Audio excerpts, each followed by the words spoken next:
ಇವತ್ತಿನ recipe gas ಹಚ್ಚದೆ ಮಾಡಬಹುದಾದ instant ಅವಲಕ್ಕಿ ಚಿತ್ರಾನ್ನ. ಅದಕ್ಕೆ ಬೇಕಾಗುವ ಸಾಮಗ್ರಿಗಳು: 1 ಕಪ್ಪು ನೆನೆಸಿದ ಅವಲಕ್ಕಿ, 1 ಸ್ಪೂನು ಕ್ಯಾರೆಟ್ ತುರಿ, 1 ಸ್ಪೂನು ಸಣ್ಣಗೆ ಹೆಚ್ಚಿದ ಕ್ಯಾಪ್ಸಿಕಮ್ಮು, 1 ಸಣ್ಣಗೆ ಹೆಚ್ಚಿದ ಹಸಿಮೆಣಸಿನಕಾಯಿ, ಸ್ವಲ್ಪ ಕರಿಬೇವು, ಕೊತ್ತಂಬರಿ, ರುಚಿಗೆ ತಕ್ಕಷ್ಟು ಉಪ್ಪು, ಚಿಟಿಕೆ ಅರಿಶಿನ ಪುಡಿ, ಅರ್ಧ ನಿಂಬೆಹಣ್ಣು.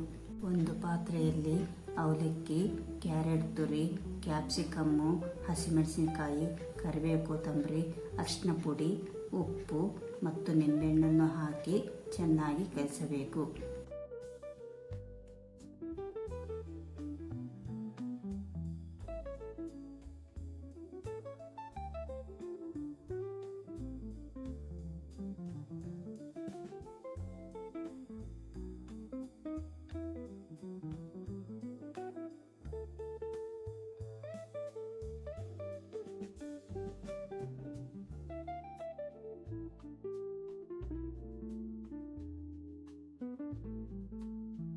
ನೀವು ಒಮ್ಮೆ ಮನೆಯಲ್ಲಿ ಟ್ರೈ ಮಾಡಿ ಹಾಗೂ ಹೇಗಿದೆ ಎಂದು ಕಮೆಂಟಲ್ಲಿ ತಿಳಿಸಿ.